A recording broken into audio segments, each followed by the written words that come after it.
Yeah, I mean, obviously, hats off to these guys. I thought that they embraced Sunday's practice and Monday's practice from the defensive side, from the effort side, from the physicality side, from the toughness side, and it carried over to tonight's game. I thought that our defense, especially in the first half, was pretty darn good. I thought that set the tone for the game for us. I thought that we were there on the catch when those guys were getting ready to shoot threes. We held them to a good percentage from the three, and I think between that and out-rebounding them, that was the difference in the basketball game. But obviously we're happy to have our first win in the Big 12, our first top 25 win of the year. You're obviously going to have a bunch more opportunities because the league is so strong, but anytime you can win in the league, man, you got to embrace it and you got to enjoy it. And then you got to flip the page tomorrow morning and figure out a way to go compete with Iowa State because they're really, really good. Kanye, just sort of what went into a defensive performance like this for you guys? I'd just say, like he touched on, we had to go back to the basics after that outing at Texas Tech and just work on the little things like closeouts, moving with the ball, being there on the catch, and that's the main points that we focused on and we came out here and executed. And I think that just executing the little things, that was the difference today. What were you sort of feeling today to have 18, 9, and 8, I think is what you finished with? Just sort of what was working for you? Coach just put me in positions to get downhill, use my speed, work on my shot a lot. He gave me opportunities to shoot the ball, and today the shots went in, so that was the main thing. Kanye, how important is Parsa to this team, especially the offense? Oh, he's super important. I feel like without him, he's like our engine. Like with him, he kind of makes everybody go, so he's super important to the team. Parsa, Coach Dawkins called you kind of an old school player, said he really enjoyed your game because you do this lot of the blue collar work down in the paint. Just take me through the first half, and when you hear a compliment like that, just your thoughts. Well, I got a question. Was he referring to his age or just? Man, this guy, man. Well, before I start, I want to say thank you, God and Jesus Christ, our Lord and Savior. But to answer your question, I would say, the style I'm playing is not really in nowadays basketball, and I understand a lot of people, a lot of coaches, a lot of players might not like it, but it was a right fit for me to come here, and I know Coach Lutz, he liked the style I'm playing, and I think me as a player, be at the right program is super important because of the style of play, and I think Coach Lutz is doing a great job at getting the best out of me, basically. Yeah. Parsa, how many of those jokes do you have to hear? A lot, man. Coach Lutz, he's when it comes to practice, he doesn't really make jokes or he doesn't smile or nothing. He's pretty serious, but after or before practice, I hear a lot of jokes like that. So, yeah. You guys have been using a little bit of a double big lineup. You obviously started with that tonight. What's it like, sort of being the four-man out there?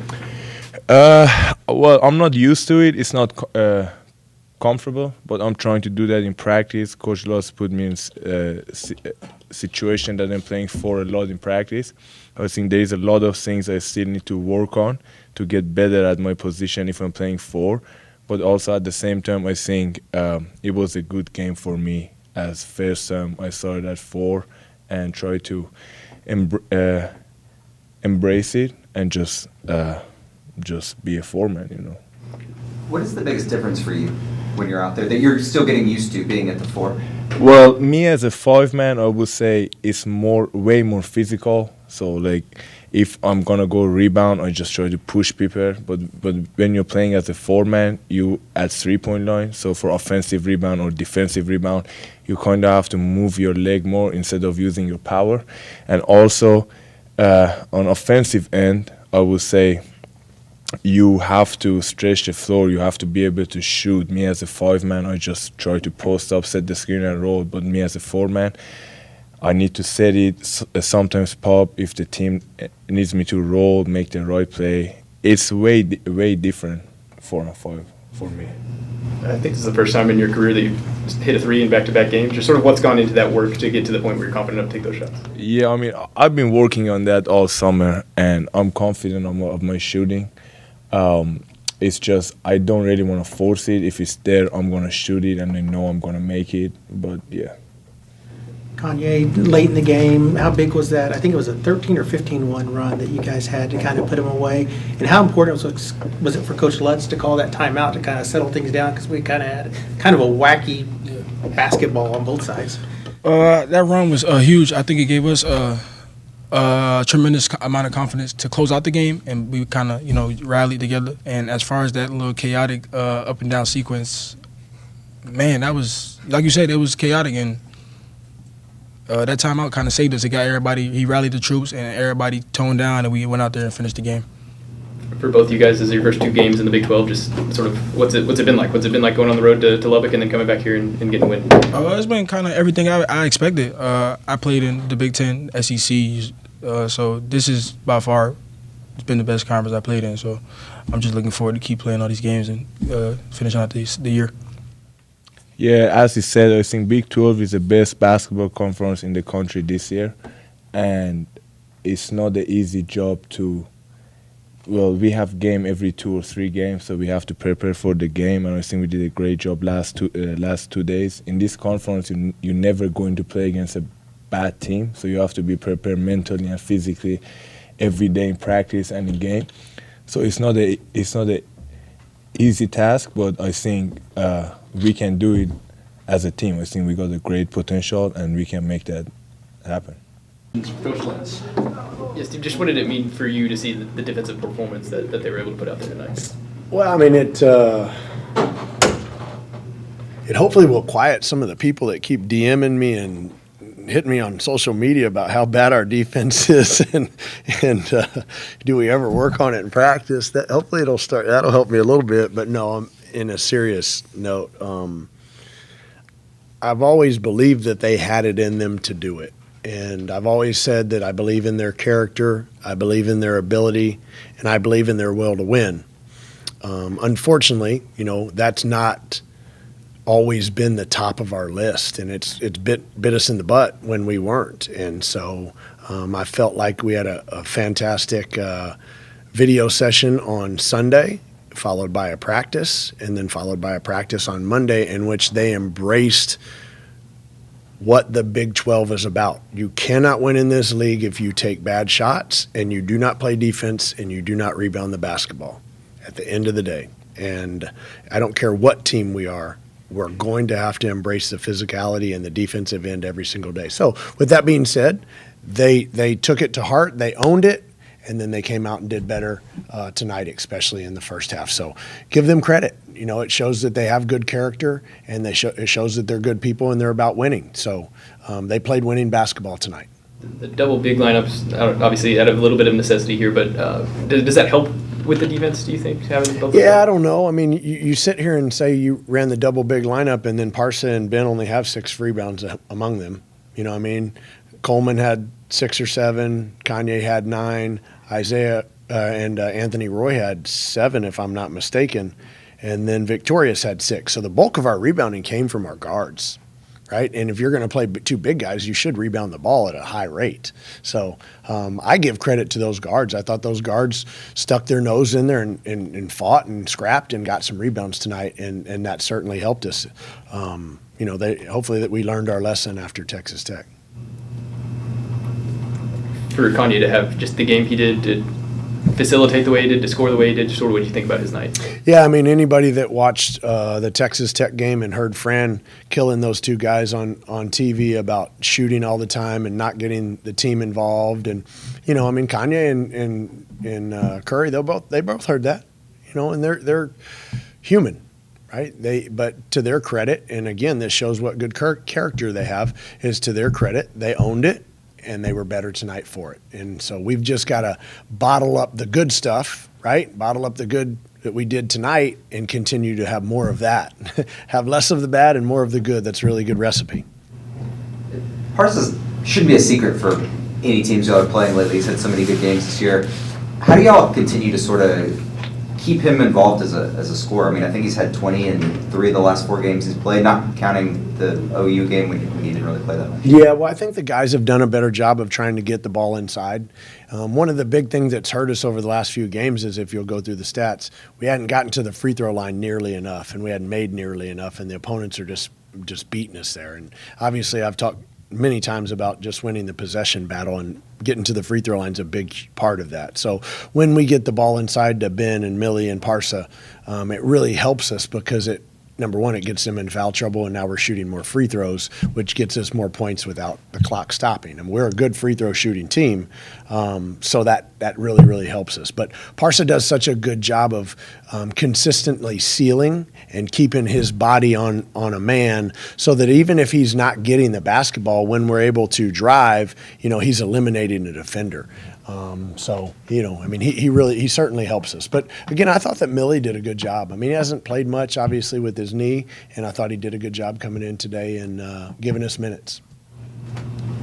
What's sort of going through your head there at the end? Eric mentioned the sloppy sort of finish of the game. What sort of your thoughts on that? I wanted to jump off into Boomer Lake.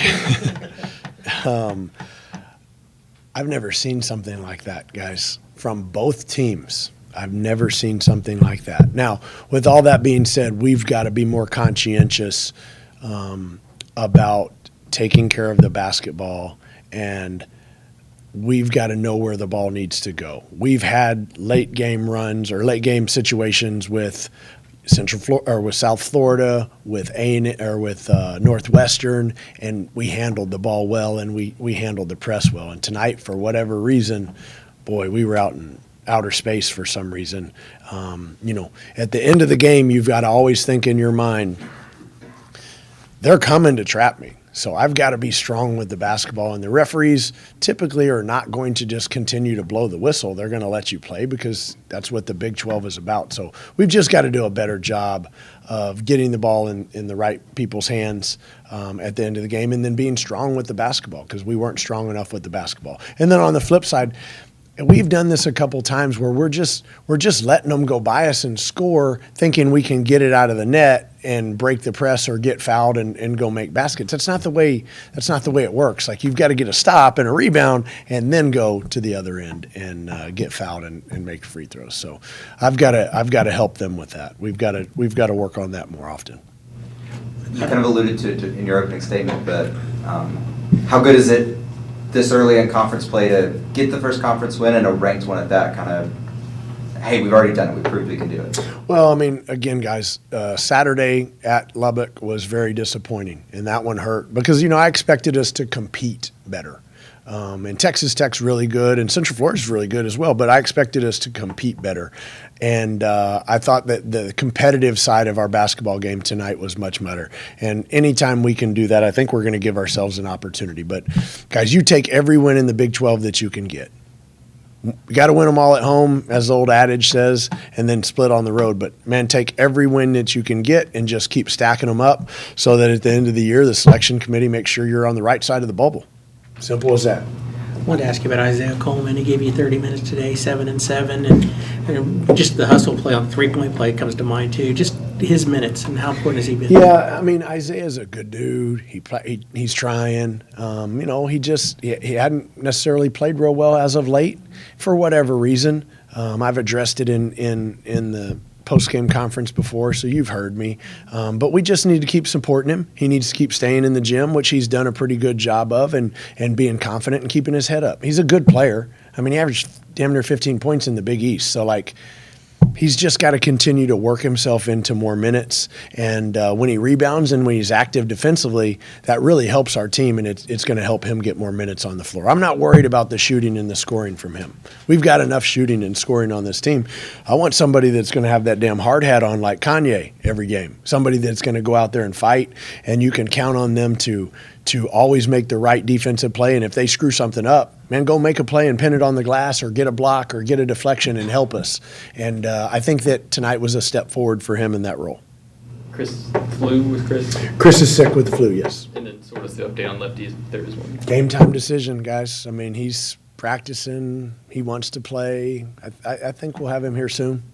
Knock on wood. He seems to stay engaged on the bench and stuff like that. How important is it for a guy like that that's going? Yeah, I mean, that's the tough thing for Lefty and Mackay and Dan and those guys. I mean, sometimes I've been there, man. I sat the bench a lot in college, so I've been there. It's hard to stay engaged, but when they do, it just helps the team. And we had we had a conversation about that after the Texas Tech game too. I didn't think our bench was great. And I called them all out, staff included. Like, we've got to, especially on the road, you've got to create your own energy. And we've got to do a better job of that. Tonight, we have a great crowd, and I thought that they gave us energy. But what do you do when you go to Hilton Coliseum on Saturday at, 3 o'clock, and there's nobody there that has orange and black? Where are we going to get our energy then? Right, we've got to figure it out within our collective 15 players and manufacture it ourselves.